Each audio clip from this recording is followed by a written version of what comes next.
Donc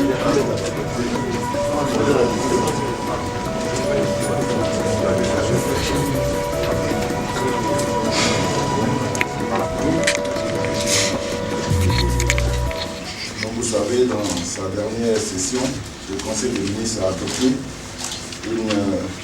un projet de loi portant modification de la composition de la commission électorale indépendante. Donc je pense, je ne vais pas vous relire cette composition. Je pense que tous les journalistes ici présents ont eu l'opportunité de parcourir, mais vous savez que c'est donc un pays qui est composé d'un représentant du président de la République, un représentant du ministre en charge de l'administration du territoire, qui est la police des élections dans tout le pays, un représentant du ministre de l'économie et des finances, un représentant du Conseil supérieur de la magistrature, donc un magistrat, un représentant du barreau, de l'ordre des avocats, et deux représentants de la société civile et 3 représentants des partis ou groupements politiques de pouvoir et 3 représentants des partis ou groupements politiques de l'opposition. Donc pour nous, c'est une suivi qui est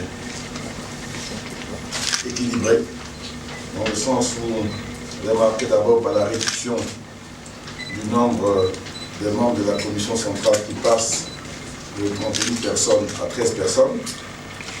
On a noté le retrait de tous les membres dont la présence était liée au contexte de la crise, notamment les représentants des mouvements FDCI, MPIGO, MJP, etc.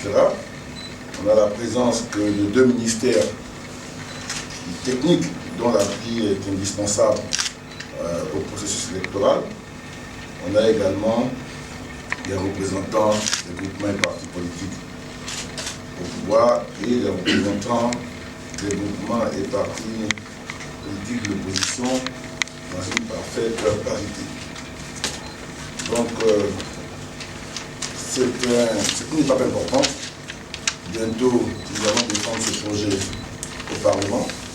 Il nous a paru bon d'avoir ce contact avec la presse parce que j'ai vu dans l'un des journaux certain nombre de réactions, d'analyses qui nécessitaient peut-être une vous rencontre pour éclaircir un certain nombre de points. Donc j'ai donné plus l'accent aux échanges et voilà ce que je voulais donc vous dire dans le cadre du propos liminaire de cette conférence de presse. Bonjour, Valérie Denis, ici. D'après ce que vous dites, la composition de la CEI n'est plus négociable. C'est vrai que l'opposition fait des propositions, mais il y a aussi d'autres organismes internationaux comme le NDI qui fait des propositions.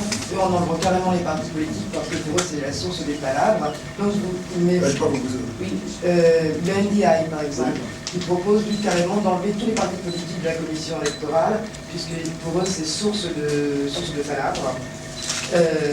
Donc, la question, c'est que vous ne voulez absolument pas renégocier, rediscuter la proposition du gouvernement sur la commission. Hassan, Léana, reçoit l'info. Monsieur le ministre, ma première préoccupation, c'est de savoir pourquoi c'est vous qui intervenez au gouvernement et non le porte-parole du gouvernement. La seconde, c'est est-ce que cette composition a été discutée avec l'opposition avant que le gouvernement ne la présente, afin qu'ils viennent faire des révisions dans une commission électorale indépendante? Merci. Guillaume Bateau, notre fois. Monsieur le ministre, pour vous, cette CEI est parfaitement équilibrée. Si je reprends vos propos, ce n'est pas l'avis non seulement des partis de l'opposition qui estiment que le pouvoir est surreprésenté, mais aussi plusieurs organisations de la société civile qui estiment, elles, être sous-représentées. Parce que dans le projet du gouvernement, les 2 religions ont été classées parmi les représentants de la société civile. Ces organisations qui ont fait mettre des déclarations des encarts dans la presse estiment qu'elles sont sous-représentées. Et les partis politiques de l'opposition estiment, par exemple, qu'avec le ministère technique et les représentants du pouvoir, le pouvoir est surreprésenté. Qu'est-ce que vous en dites? Dernière préoccupation, est-ce que face aux réactions, vous entendez avant le débat parlementaire de rencontrer ceux ou celles qui estiment qu'ils ont des griefs contre cette commission? Merci, M. le ministre. Merci. Je crois qu'avec ces 3 questions, normalement, on devrait pouvoir boucler les points de presse parce que tellement on me donne le sentiment de couvrir l'ensemble des problèmes qui sont évoqués. Donc, Valérie Bonny de BBC me demande si la proposition n'est plus négociable. Donc, aujourd'hui, ce que tout le monde doit noter, la volonté du gouvernement, c'est de faire les choses dans la règle de l'art. Il y a eu des discussions à l'initiative du gouvernement qui a invité le NDI, qui a invité les partis politiques à différentes rencontres. Et il y a eu des échanges, et il y a eu des propositions. Et après ces débats, le gouvernement, sa responsabilité, c'est d'acter une position, qu'elle assume. C'est ce qu'elle a fait au niveau du Conseil des ministres. D'abord, il y a un débat, comme vous le savez, au Conseil du gouvernement, et ensuite au Conseil des ministres. Et après ces débats, dans le cadre des projets de loi, le gouvernement va les défendre au Parlement. Évidemment, au Parlement, il peut y avoir des discussions, des amendements, mais quand un gouvernement va avec un texte, le commissaire du gouvernement qui est commis, son obligation de résultat, c'est de faire passer ce texte. Donc nous partons à l'Assemblée dans le souci de faire passer ce texte. Donc nous n'avons pas l'intention, au niveau du gouvernement, de renégocier ce texte. Sur cette question, vous vous souvenez que le Premier ministre Aoussou a conduit des discussions avec l'opposition, réunie au sein du CPD. Il a engagé des discussions avec le FPI. Le Premier ministre Duncan a pris le relais. Après, le Premier ministre Aoussou est revenu dans le cadre de ses charges de ministre d'État chargé du dialogue politique avec des discussions. Il est à ses côtés. Donc, on a souvent évoqué la question. On a des points de convergence et on a des points de divergence. Mais à un moment donné, le gouvernement, en toute responsabilité, prend une décision. Et le gouvernement a voulu prendre la formule d'une CEI qui n'est pas pléthorique, qui est comme on retrouve dans tous les pays où les choses se déroulent normalement. Vous savez que des pays comme, je ne peux pas dire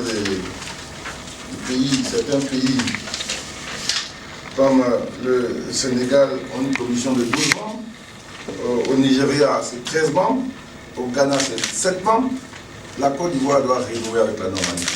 Il faut de plus, notre ambition, c'est que les Ivoiriens tournent la page. Il ne faut pas que tout soit ramené à la crise et tout soit géré comme si nous étions dans un environnement de crise.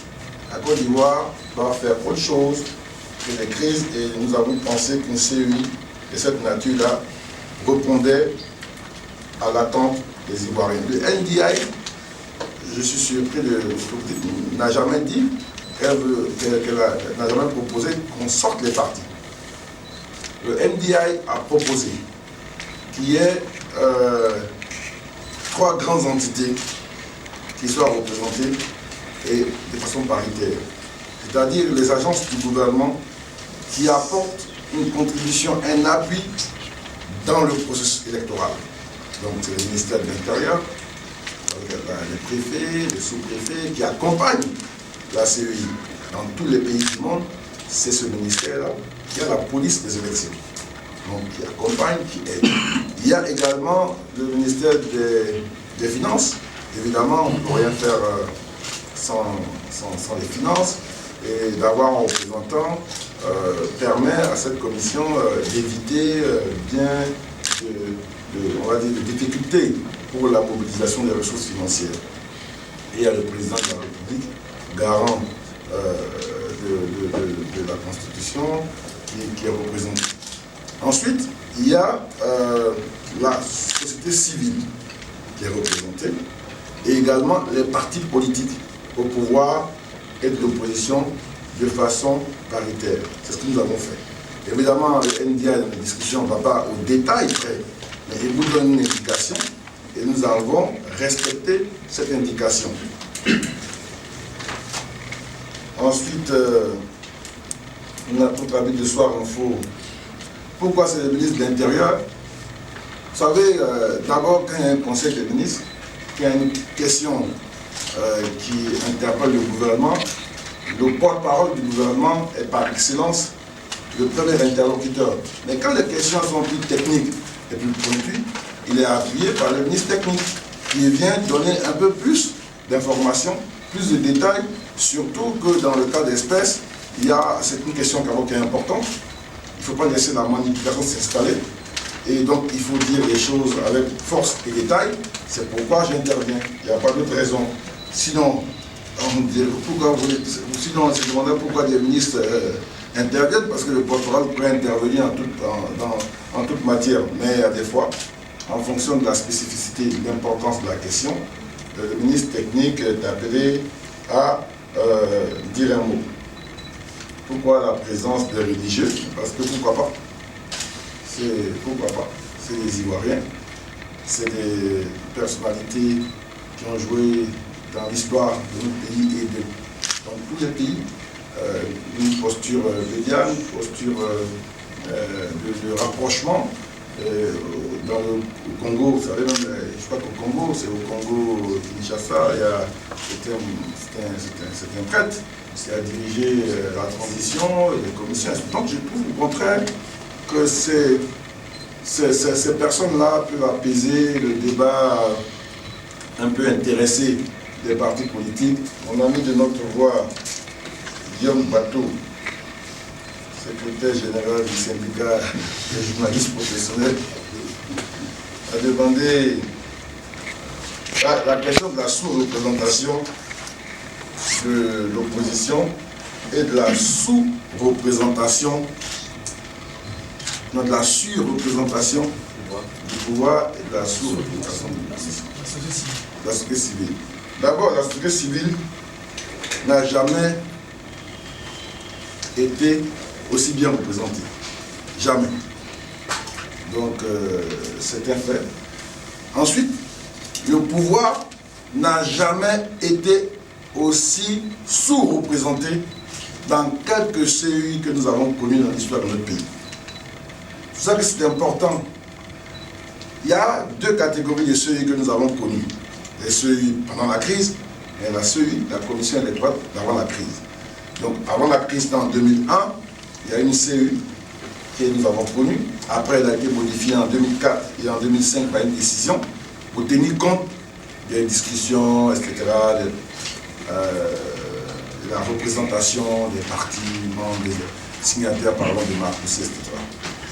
Nous, d'abord, nous avons, je dis, le leitmotiv du pouvoir président, c'est vraiment la normalité. La Côte d'Ivoire doit redevenir un pays normal. C'est important. Et c'était donc de nous référer à la CEI de 2001. En 2001, il n'y avait pas de crise. Donc on a sorti tous les mouvements, les partis qui étaient liés à la crise. Vous avez vu. Ensuite, sur cette CEI de 2001, qui est la base de notre travail, qui a été présentée par le Premier ministre à l'époque, Afin Guesson, signé, acté par l'ex-président Laurent Gbagbo, je vous donnerai une copie. Cette CEI avait un représentant de la présidence, avait un représentant du président de l'Assemblée nationale que nous avons sorti, avait un représentant du président du Conseil économique et social que nous avons sorti, avait un représentant et du ministre de l'Intérieur et du ministre de la Sécurité, nous l'avons réduit à un seul représentant, avait un représentant du ministre de la Défense. Si vous faites le décompte, il y avait 9 personnalités en 2001 dans la proposition de la CEI version Afin Guesson de 2001. Il y avait 9 personnalités qui représentaient, entre guillemets, l'État, contre 3 dans notre version. J'ai envie de dire qu'il n'y a pas photo. Donc, je veux dire, c'est bien de donner des leçons, de dire qu'on est sous-représenté, mais notre pays a un cheminement, a une histoire. Je trouve que, même nous, aujourd'hui, nous avons des difficultés avec le Conseil économique et social, avec les députés qui estiment qu'ils doivent être représentés. parce qu'ils sont le pouvoir législatif. Nous avons des difficultés avec d'autres ministères, même les membres des partis, le pouvoir estime que ce n'est pas assez. Donc je trouve qu'il faut, quand on va dans le bon sens, il faut le reconnaître. Et tout à l'heure, vous aurez la fiche comparative qui vous montre que nous avons fait des efforts pour que nos partenaires aient confiance. Mais malheureusement, à chaque fois que vous faites des pas, même dans le bon sens, les gens voient peut-être derrière une idée cachée. Donc je veux vous rassurer, il y a des réactions, nous les notons. Évidemment, gouverner c'est ça, c'est assumer, c'est acter, c'est tenir compte des réactions. Mais là, je veux dire ce que je vous demande, vous aussi, c'est de voir l'effort qui a été fait. Même, je n'ai pas reçu officiellement de proposition, parce que j'ai entendu dans la presse qu'il y a une proposition des partis d'opposition, mais elle n'est pas très loin de ce que nous proposons. Donc je veux dire, il ne faut pas s'opposer au gouvernement pour s'opposer, il faut regarder l'intérêt du pays. Un pays, ce n'est pas que des élections. Les enjeux dans un pays vont bien au-delà des élections. Il y a adresser les problématiques prioritaires des populations. Donc, il ne faut pas tout ramener aux élections et il ne faut pas que les élections soient tout le temps l'occasion de créer des problèmes.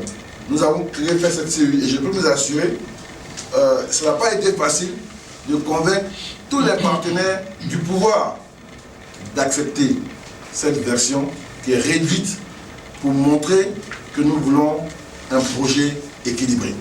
L'agence américaine Bloomberg. Ah bon, c'est le grand journaliste. Je vous prends au mot. Ouais. Vous avez dit que la Côte d'Ivoire doit revenir à la normalité. Moi, j'aimerais aborder des aspects plus techniques avec vous. Nous sommes à 1 an de l'élection présidentielle. Je voudrais avoir le chronogramme de votre passage au Parlement. Ensuite, est-ce que vous pouvez un peu revenir sur le rôle de chaque entité, c'est-à-dire quel sera le rôle qui reviendra au ministère de l'Intérieur et celui qui reviendra à la CEI dans le cadre de la révision électorale. Et je prends des exemples. En 2000, on avait une population qui oscillait autour de 14 millions, si mes souvenirs sont bons, pour un corps électoral de 5 millions. En 2010, nous sommes passés à 20 millions d'habitants pour 5,400 millions d'électeurs. C'est-à-dire, en l'espace d'une décennie, le corps électoral a pris de 400 000.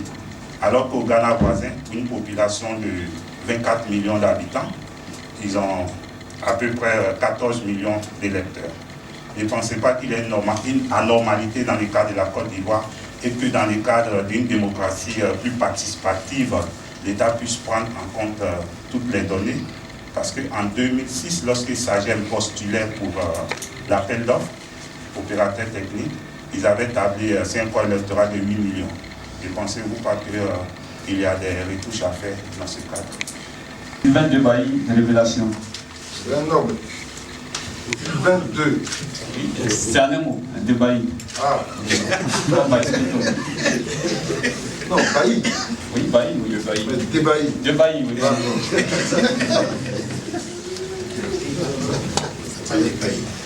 Oui, merci, monsieur le ministre d'État.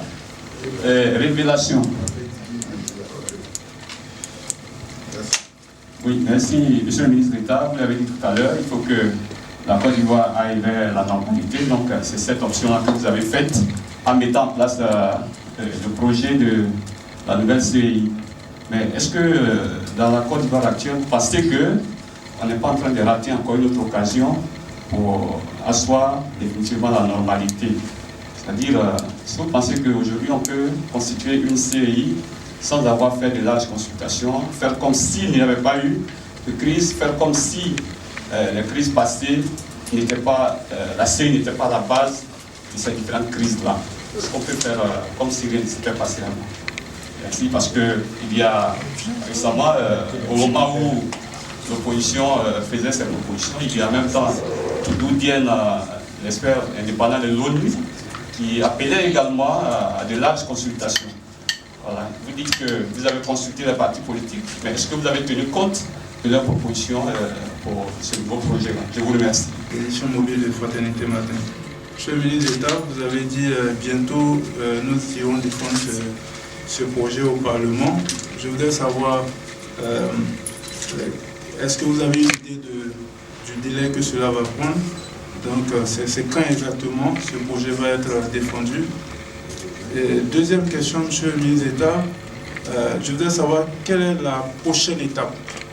La prochaine étape, donc vers les élections de 2015, après donc cette CEI, si vous la gardez en l'état, quelle sera donc la prochaine étape pour préparer donc les élections de 2015?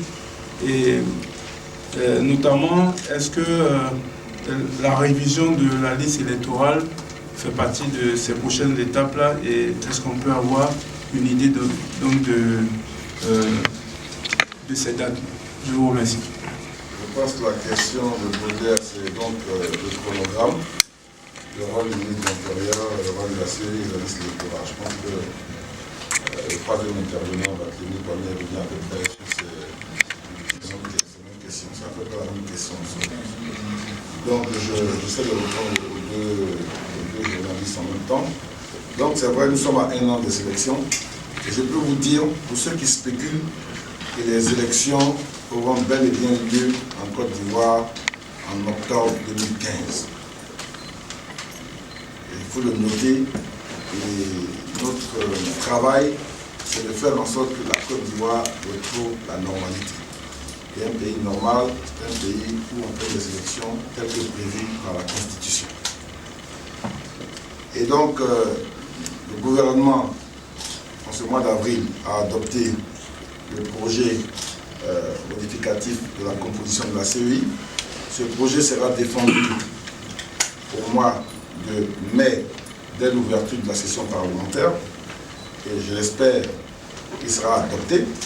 Et s'il est adopté, la nouvelle CEI sera mise en place au plus tard, courant du mois de juin.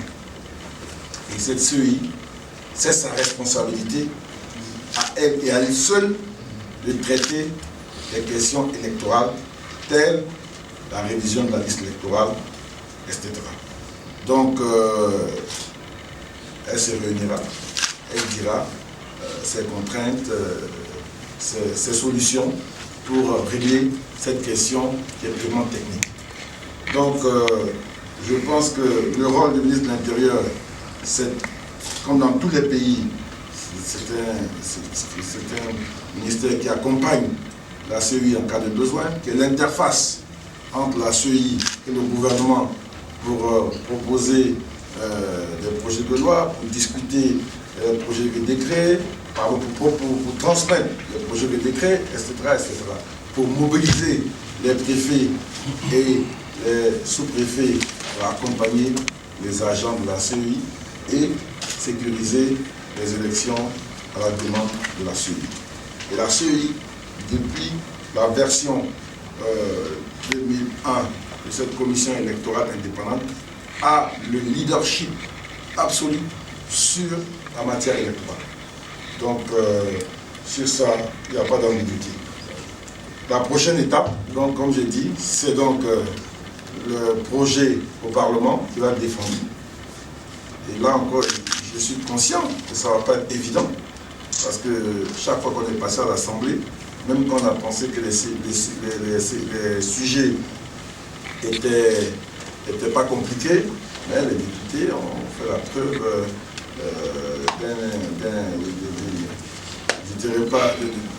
les députés ont animé le débat, ont posé des préoccupations et puis bon, nous ont imposé d'aller trouver des réponses aux préoccupations qui sont souvent aussi le reflet des préoccupations des Ivoiriens. Donc, sur la liste électorale, c'est la CEI. Quand elle sera mise en place, elle nous dira quand, comment faire. Monsieur Sylvain Debailly m'a demandé si on ne rate pas une occasion de la normalité. Et je suis d'accord que tout doit concourir à faire en sorte que ces élections soient apaisées et ne soient pas la porte d'entrée d'une crise. Le gouvernement, en tout cas, prendra toutes les dispositions. Mais le gouvernement a un calendrier, un agenda. Le gouvernement a des préoccupations qui sont celles des populations. Et je l'ai dit tantôt, un pays, ça ne se résume pas des élections. Les gens croient qu'un pays, la vie d'un pays, l'urgence d'un pays, c'est les élections. Les élections, c'est un instrument, c'est un outil de gouvernance démocratique pour aller exécuter un programme au bénéfice des populations. Donc, nous avons fait notre part. Vous êtes témoins, et l'opinion est témoin de la volonté du gouvernement de discuter avec l'opposition. Nous avons invité nos frères de l'opposition à des discussions. Il y a eu à un moment donné des échanges. À un moment donné, ils ont dit qu'ils ne discutaient plus. Parce que c'est difficile. On ne peut pas aussi bloquer le pays au bon vouloir d'une partie de l'opinion qui existe, qui est respectable. On ne peut pas bloquer le pays. Parce qu'évidemment, le piège, si vous traînez dans les discussions, après on vous dira c'est trop tard pour les textes, c'est trop tard pour les élections, après encore report les élections, situation de déception, il faut en sortir. Il faut en sortir. Et puis le gouvernement, il discute et après il décide. Et sa décision, il l'assume. Et il sera jugé. Il sera jugé par nos compatriotes sur les résultats. Donc ça, c'est quand même très important. Nous avons posé des actes, nous avons libéré des gens, on nous a dit que ce n'est pas suffisant. Peut-être, on peut déjà noter que ce n'est pas mauvais. On a dégelé des comptes, on a engagé, on a pris des décisions pour apaiser le climat. Mais en retour, à chaque fois que nous apaisons, on essaie de le durcir de l'autre côté. On dit, il faut savoir. Nous, on est disposé, on a preuve. On n'est pas très loin, on a discuté. Et ce que nous voulons dire, l'enjeu de l'élection, ce n'est pas la CEI. Ce n'est pas à la CEI qu'on gagne les élections. Les élections de 2010 l'ont démontré. Ce n'est pas à la CEI qu'on gagne les élections. C'est sur le terrain, c'est par l'addition des masses. La CEI, c'est vraiment, on va dire, l'arbitre qui organise.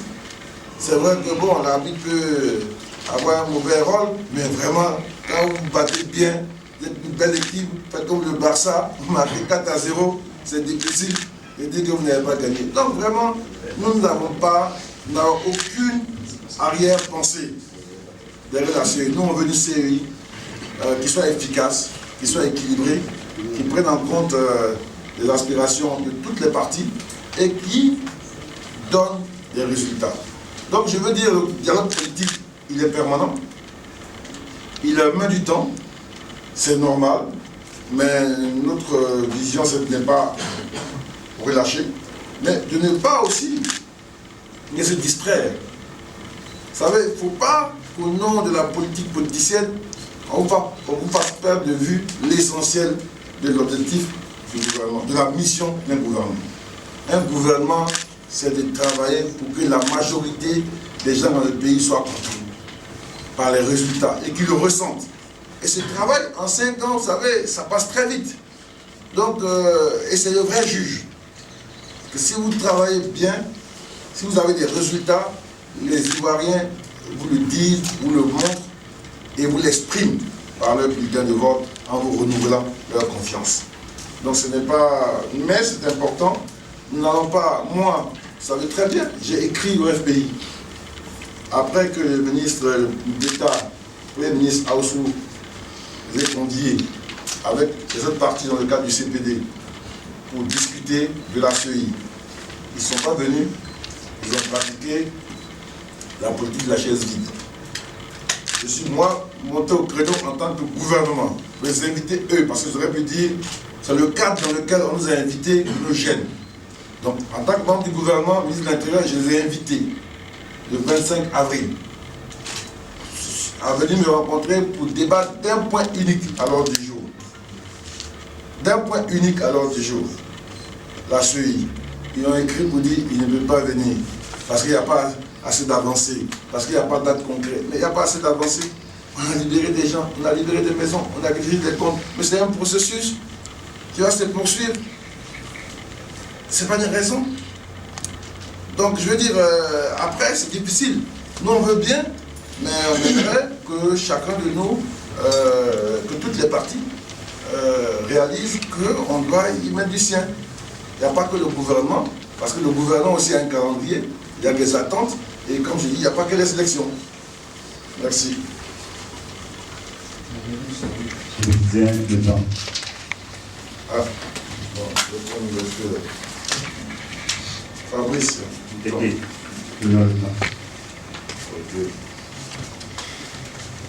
À voir la démarche du gouvernement, on a l'impression que le gouvernement se montre un peu orgueilleux.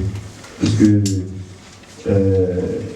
la représentant spéciale de l'ONU en Côte d'Ivoire, Mme Acheta Minadaou, a toujours dit qu'il faut que toutes les étapes devant conduire aux élections 2015 soient consensuelles. Là, on voit que le gouvernement a pris de manière unilatérale celui de changer, de modifier la CEI. Et cela a été dénoncé par M. Boudien, le secrétaire de l'ONU, qui a dit sa déception de voir que le gouvernement ait pratiqué la modification de la CEI de manière unilatérale. Est-ce cette manière de procéder, est-ce que ça ne veut pas dire que le gouvernement ne veut pas prendre en compte les suggestions, les propositions de la communauté internationale? Jean-Paul Plevali, du journal Le Patriote. Monsieur le ministre d'État, vous avez dit votre souhait, en tout cas, c'est de faire en sorte que le texte sera soumis aux députés bientôt, soit en tout cas voté en l'état. Je vais vous poser la question, et si véritablement dans la discussion, les députés en tout cas demandaient de l'amendement, quelle sera véritablement la réaction du gouvernement? Merci. Monsieur le ministre d'État, au moment où se déroule le recensement général de la population et de l'habitat, il y a le débat sur la CEI. Alors, est-ce que vous ne pensez pas que l'opposition a un peu raison de suspecter le recensement général de la population? Parce que c'est un peu... C'est en ce même moment-là que les restes de personnes vont se réunir concomitamment. Non, je dirais que le gouvernement, il n'y a pas d'orgueil dans la démarche du gouvernement. Le gouvernement, c'est vrai, doit se montrer ferme, doit prendre en compte la vie de tout le monde, mais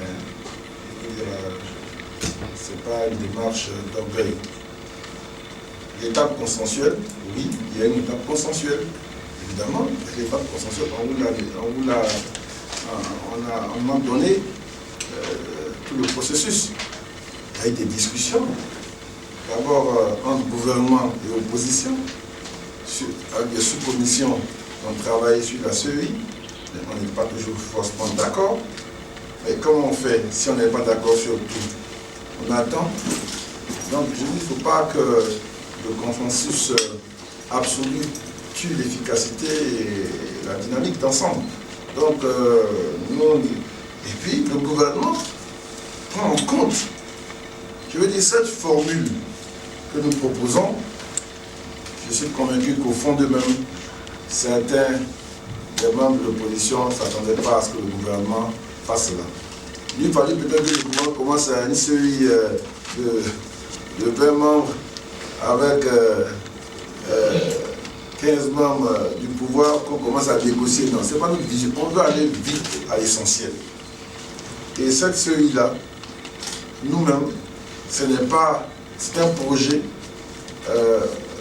qui a été globalement proposé par le NDI, qui a parlé avec tous les partis politiques. Donc, il y a une démarche consensuelle, contrairement à ce que vous dites. Il y a véritablement une démarche consensuelle. Et je veux dire, quand vous invitez l'opposition à la table de négociation, vous invitez ceux-là même qui ont fait de cette phrase vrai culte, asseyons-nous et discutons, qui ne viennent pas pour lui donner raison, c'est difficile. On ne peut pas aussi attendre obligé d'avancer. Et je pense que ce n'est pas une décision unilatérale. Et je peux vous dire que beaucoup de membres de la majorité ne sont pas d'accord avec cette CEI. Ils considèrent que le gouvernement, justement aussi, ne tient pas compte de ce qui s'est passé par le passé, ne se donne pas des marges confortables pour gérer les choses. On n'en a pas besoin. On n'en a pas besoin. Donc je veux dire, je dis souvent un mot qui passe inaperçu. Le président Ouattara essaie d'imprimer une gouvernance qui est marquée par le sérieux. C'est-à-dire que ce qu'on propose, il faut que ce soit sérieux. Que quelqu'un vienne nous dire, par rapport à ce que nous avons proposé, en quoi ce n'est pas une bonne proposition. Le dernier repère qu'on a, c'est la CEI de 2001, il n'y avait pas de crise. Afin Guessan, qui est le président du FPI, était Premier ministre. La CEI qu'il a fait adopter le gouvernement et l'Assemblée, le gouvernement avait au moins 5 représentants qu'on a sortis, que je vous ai cités. Le président de l'Assemblée nationale, on aurait pu. Le président du Conseil économique, on aurait pu. Le ministre de la Défense, le ministre de la Sécurité et le ministre de l'Intérieur. Mais c'est votre CEI. On estime que ça fait trop. Mais quand même, il faut des représentants de l'État, des agences gouvernementales qui ont un rôle d'appui au processus électoral. Donc, eux-mêmes, je ne vais pas commenter cette proposition parce que je ne l'ai pas formellement. J'en ai entendu parler. Mais à un nombre près, c'est la même chose. On va bloquer le pays à cause de ces nuances. On va encore refaire des palabres à cause de ces nuances. À cause de lieu de 3, 4. Au lieu. Non, c'est pas l'essentiel. C'est pas l'essentiel.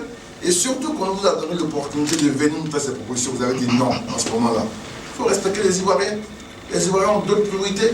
Ils ont d'autres souffrances qu'il faut adresser. Donc moi je peux vous dire que ce n'est pas notre approche. Il n'y a pas d'orgueil. Au contraire, nous avons tiré de la leçon de cette crise, c'est qu'à chaque fois que vous avez en charge le pouvoir, vous devez rester modeste et humble. À chaque fois qu'on vous donne plus de pouvoir, vous devez rester encore plus modeste et plus humble. Parce qu'on a vu que le manque d'humilité a entraîné ce pays dans des situations difficiles. Donc il n'y a vraiment aucune démarche, mais il y a vraiment un agenda, un calendrier, et il y a des étapes. L'Assemblée nationale s'ouvre, et le gouvernement avait pour objectif d'être prêt, au moins au niveau de la composition de la CEI, au moment où on ouvre cette session parlementaire, la dernière année avant électorale. Et pour que les débats s'engagent, et je reprends une question, les députés ont le droit d'amendement, évidemment. C'est pas, on ne va pas refaire les textes par rapport à la CEI. Le fonctionnement du Parlement est connu. Le commissaire du gouvernement vient avec un texte, il le défend, il y a des discussions, il y a des amendements, il les accepte ou il ne les accepte pas. Et il se donne les moyens de convaincre le Parlement, de lui donner mandat du projet qu'il amène. Et donc, c'est encore une autre étape importante donc, qui va avoir lieu. Donc, je ne peux pas aujourd'hui dire, mais je souhaite sortir du Parlement avec le texte que j'ai amené. Ce texte qui a été validé au gouvernement et qui a fait qui a été proposé par globalement qui est dans le sens, dans l'orientation proposée par le MDI. Donc l'autre question c'était le sort du président Youssouf Bakayoko. Évidemment, ce n'est pas de ma responsabilité de traiter cette question. Les textes sont clairs. Après le renouvellement de la CEI, les membres se réunissent et ils vont élire un président. Et je veux dire, contrairement à ce que vous dites, on ne peut pas laisser dire que le président Youssouf Bakayoko a posé des problèmes. Enfin, je ne peux pas laisser dire ça parce que, je veux dire, même nous qui avons des appréhensions, quand on disait le président Gbagbo a rejeté toutes les propositions de l'opposition et il a choisi lui-même son ministre des Affaires étrangères, il y a eu des suspicions. tout le monde s'est dit, mais il y a un problème, il y a un deal, c'est pas normal. On a entendu même des choses, ça et là, et qu'à la fin, qui donnent les résultats des urnes, nous avons respecté cela. Parce que ce n'est pas l'opposition qui l'a choisi, mais ni le RDR, ni le PGCI. Vous êtes tous témoins que c'est le président Gbagbo qui l'avait choisi. C'est la preuve que ce n'est pas parce que vous avez choisi quelqu'un qui va donner des résultats en votre faveur si vous n'avez pas gagné. Et aujourd'hui, ce n'est plus possible au vu du regard de l'opinion nationale et internationale, au vu de la surveillance des élections. Le monde entier regarde. Il y a des observateurs qui viennent de partout et qui vous disent cette élection, elle est crédible ou elle ne l'est pas. Cette élection, elle est juste ou elle ne l'est pas. Et ça a du sens. Parce que dès qu'elle dit ça, les postures des grands pays, les postures du FMI, de la Banque mondiale, de la BAD, s'enclenchent vis-à-vis du pays. Donc, je trouve que sur ça, il ne faut pas que les gens faut que les gens soient plus cool. Nous, c'est pas la CEI qu'on espère faire réélire le président Ouattara. C'est la tête du pays et pour qu'il le soit, il faut que l'ensemble des Ivoiriens, à cette période-là, quand ils font son bilan, se disent qu'il a apporté quelque chose de qualitatif à l'évolution du pays, à l'émergence du pays. On a confiance en lui qu'il continue. Et c'est cette vérité qui vaille. Donc, je veux vous rassurer, ce n'est pas d'abord de mon ressort, c'est la CEI a des représentants. Dès que ces représentants sont nommés par décret, ils vont se réunir et puis ils choisissent un président. Donc, en ce moment-là, vous saurez qui est le président de la CEI. Ensuite, M. Darnaud a parlé de RGPH et de la réforme de la CEI qui se font de façon concomitante. Bon. Là encore, voilà un problème sur lequel, bon, il y a eu tellement de contributions. C'est-à-dire qu'il ne faut pas manipuler dangereusement le peuple. Quand vous le faites, à un moment donné, ils réalisent que vous les vendez du leurre, vous les vendez du vent, qu'il n'y a pas de contenu. Comment on peut dire à des gens dans un pays qu'un recensement, c'est pour des élections? Qu'un recensement peut influencer des élections. Ça n'a absolument rien à voir. C'est des données statistiques pour planifier le développement, pour encadrer le développement. Aujourd'hui, les politiques de développement des pays sérieux, c'est sur 20, 30, 40 ans, parce que les investissements majeurs qui transforment les pays sont des investissements qui sont des investissements qui ont de retour d'investissement qui sont longs. C'est-à-dire que ce n'est pas sur 1 an, 2 ans qu'on amortit. On amortit sur souvent 10, 15, 20 ans. Ils ont besoin d'avoir une vision. Et vous avez besoin d'avoir une vision de qui est là, qui n'est pas là, combien il y a. Même après, la politique de décentralisation, elle s'appuie, les partenaires de développement, ils s'appuient sur ça. Mais partout où vous passez, on vous demande ça. Il nous manquait ce tableau de bord. Et depuis des années, on ne l'a pas fait. On dit, on va le faire. Bon. Mais vraiment, je vous assure, ça n'a absolument rien à voir. Et vous, les journalistes, vous le savez. Mais évidemment, si on manipule les gens, on va faire croire aux gens que c'est des choses contre ces propres personnes-là. Mais si vous êtes chômeur, on veut vous recenser comme tel pour voir les efforts qu'il y a à faire pour résorber votre chômage. Mais si vous n'êtes pas dedans, on va mentir, on va se mentir à nous-mêmes, on n'aura pas les bons chiffres. Mais le recensement électoral, c'est autre chose. La loi dit que l'électeur est celui qui est ivoirien et qui a 18 ans. C'est ça. Et donc, la CEI s'est dit, bon, comment je vais créer cette liste? Il y a des outils techniques, il y a des solutions, et puis elle décide, elle délibère, elle adopte une solution. Elle peut partir sur la base des existants pour améliorer, elle peut dire qu'elle refait. Ça, c'est sa responsabilité. Ça n'a rien à voir, c'est deux matières complètement différentes. Et c'est là encore qu'on voit la mauvaise foi de nos amis. Ils le savent, puisque parmi eux, il y a des ingénieurs statisticiens. Parmi eux, il y a des gens qui ont occupé des fonctions importantes au gouvernement. Et ils savent que c'est un outil. de développement. Ça n'a rien à voir avec les élections. Nous sommes des hommes et des femmes qui avons de longues luttes conquis le pouvoir démocratiquement, au prix de milliers de sacrifices. Nous savons nous battre avec armes égales. Donc, ça ne nous vient pas l'idée de chercher à tricher, de chercher à manipuler les choses. Notre engagement, c'est pour les Ivoiriens. Notre engagement, c'est ce travail qu'on voit au quotidien en Côte d'Ivoire.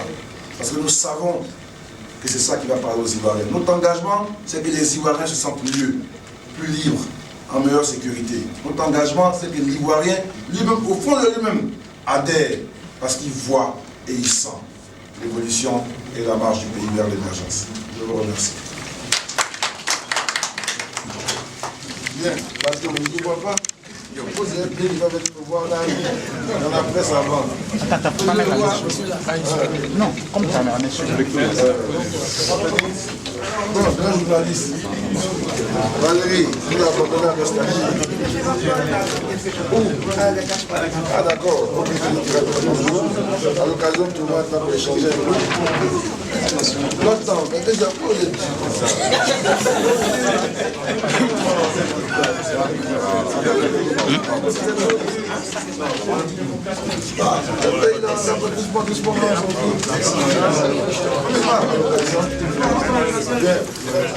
c'est publicité. Ça va, tu es dans la presse encore, je ne savais pas. Je suis content de te revoir. Bon, c'est net.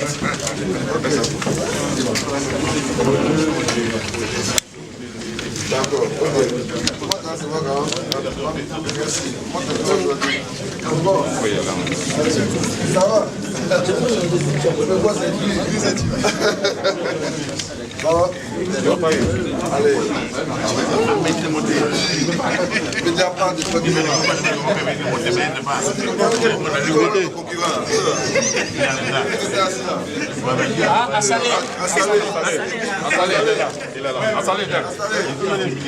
il m'a dit qu'on faisait un match. Quel est le plus fort? Je ne sais pas. On dit que c'est pas pour c'est pas pour du miel. Non, ça va beaucoup.